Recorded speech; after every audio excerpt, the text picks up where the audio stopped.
dengan Mas Gus Miftah. Saya sebagai kawan atau sosok yang mengenal beliau menanyakan kenapa sampai bisa viral. Tadi dia menjelaskan bahwa urusan beliau dengan Bapak pedagang es teh sudah selesai secara kekeluargaan dengan baik, tentunya dengan adab yang baik juga. Perlu diketahui kenapa hal ini menjadi sangat sensitif ketika seorang pendakwah yang juga utusan khusus Presiden menyampaikan sesuatu yang dianggap oleh masyarakat tentunya kurang pas atau kurang baik didengarnya. Namun demikian perlu diketahui, perlu disampaikan bahwa tidak ada maksud, niat, dan tujuan tentunya dari Gus Miftah untuk merendahkan siapapun. Jadi tadi beliau menyampaikan permohonan maafnya juga, dan dia sudah pastikan sudah selesai dengan baik. Bahkan akibat daripada viralnya, ya, terima kasih juga buat teman-teman netizen, akibat viralnya ini Bapak pedagang es teh alhamdulillah banjir rezekinya, baik itu dari mana-mana lah, ya, dari mana-mana banjir rezekinya. Dan mungkin saja juga ini kita perlu contoh bahwa ada seorang pejabat ketika dia melakukan sesuatu atau kehilafan yang tidak luput, ya, kita semua manusia melakukan kehilafan, beliau dengan cepat, ya, meminta maaf kepada yang bersangkutan dan meminta maaf kepada publik.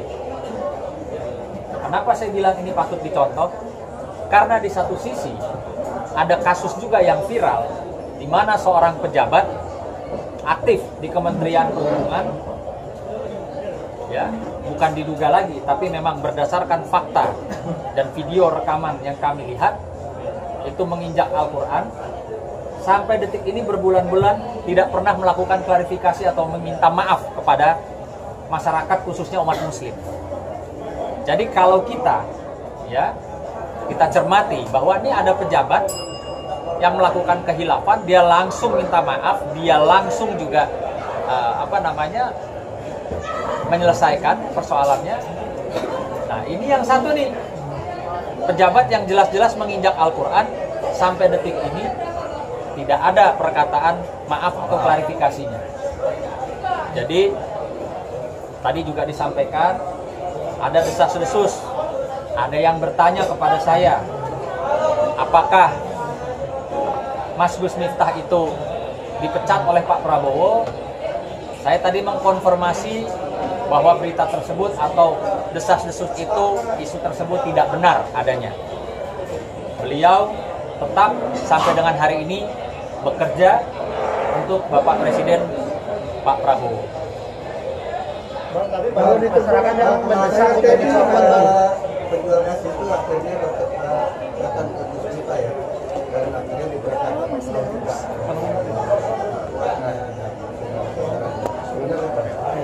Ya, jadi memang tadi disampaikan, ya, seperti saya ulangi lagi bahwa akibat daripada viralnya berita ini, terima kasih sekali lagi untuk netizen, ya, Bapak penjual es teh ini mendapatkan berkah yang sangat luar biasa. Baik dari ada yang memberikan umroh, baik dari segi materi, bahkan saya melihat, ya, dari partai saya kebetulan dari Gerindra datang utusannya khusus untuk menyampaikan kepada Bapak itu ada modal kerja. Artinya di sini kita sama-sama bisa melihat kapan dan bagaimana caranya ketika Tuhan, ya, Allah mau mengangkat derajat seseorang, dan mungkin juga kapan Allah mau menegur seseorang. Caranya itu luar biasa, dari cara yang tidak kita duga-duga. Jadi saya cuma juga ingin menyampaikan bahwa kita ya masyarakat khususnya jangan cepat beropini, jangan cepat memberikan pendapatnya, karena itu tentunya akan menjadi satu opini publik yang liar. Biarkan ya saat ini kabinet dari Bapak Presiden kita, Bapak Prabowo, bekerja dengan baik, dan perlu diketahui ya bahwa kehilafan dari Mas Gus Miftah ini itu adalah manusiawi ya, bukan seperti kayak dia melakukan korupsi atau kejahatan-kejahatan lainnya. Jadi ini saya cukup mengapresiasi beliau merasa cepat untuk meminta maaf ya, tanpa gengsi loh. Tanpa gengsi dia minta maaf kepada yang bersangkutan, kepada pedagang ST ini, dan tadi dia sampaikan kepada saya sudah clear, sudah beres ya. Dan ini tidak ada kaitannya sama sekali dengan urusan politik gitu. Beliau tetap bekerja ya sebagaimana mestinya selaku pembantu Bapak Presiden. Bang, tapi banyak masyarakat yang ini Bang, anggota organisasi penjaga ulama atau bansos Ya. Bapak penjual ST sendiri katanya sudah dianggap menjadi salah satu anggota. Infonya seperti itu. Mungkin baiknya bisa dikonfirmasi kepada pengurus ya. Bang Sunan, banyak masyarakat yang mendesak untuk mundur atau dicopot sebagai putusan khusus presiden gitu. Ini dia yang sangat saya sayangkan. Jadi kalau tadi saya memuji kepada masyarakat khususnya netizen bahwa karena mereka juga Bapak penjual ST ini mendapatkan berkah yang melimpah, rezeki yang banyak, tapi juga di satu sisi tolong ya jangan mendesak atau jangan membesar-besarkan satu kehilafan yang mungkin saja bisa terjadi kepada siapapun ya. Masa akibat urusan ini putusan khusus presiden seperti Gus Miftah ini harus mundur atau harus dipecat? Kalau bicara secara hablum minan nasnya, Gus Miftah sudah selesai, sudah clear, sudah berdamai secara beradab dengan si pedagang ST Bapak tersebut. Jadi sangatlah tidak bijaksana kalau kita atau masyarakat mendesak Gus Miftah untuk mundur dari jabatannya saat ini. Sangat tidak bijak.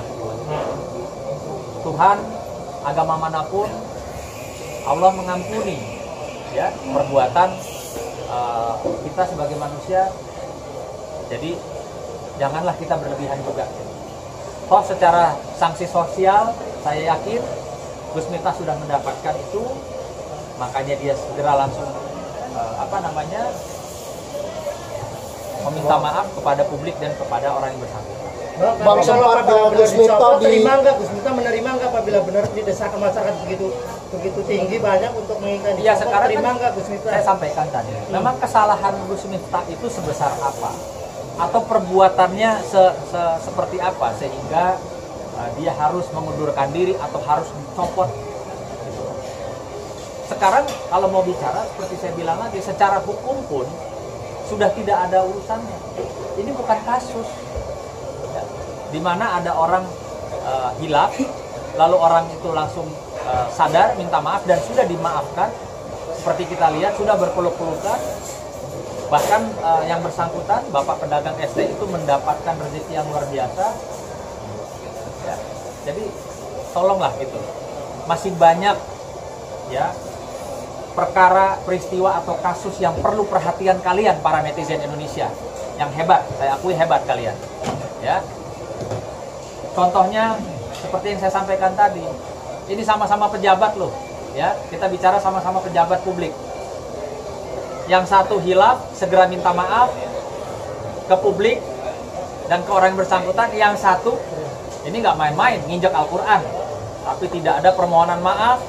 Ya, ini kasusnya perlu diketahui, kasusnya sudah kami laporkan. Kami laporkan di Polda Metro Jaya, di Direktorat Kriminal Umum, ditangani oleh Subdit Keamanan Negara Unit 1. Ya, jelas-jelas. Ini juga seorang pejabat di kementerian. Nah, kita bisa melihat dan kita bisa mencontoh dan kita bisa melihat itikat baik. Jadi saya rasa kurang tepat, ya, sangat disayangkan apabila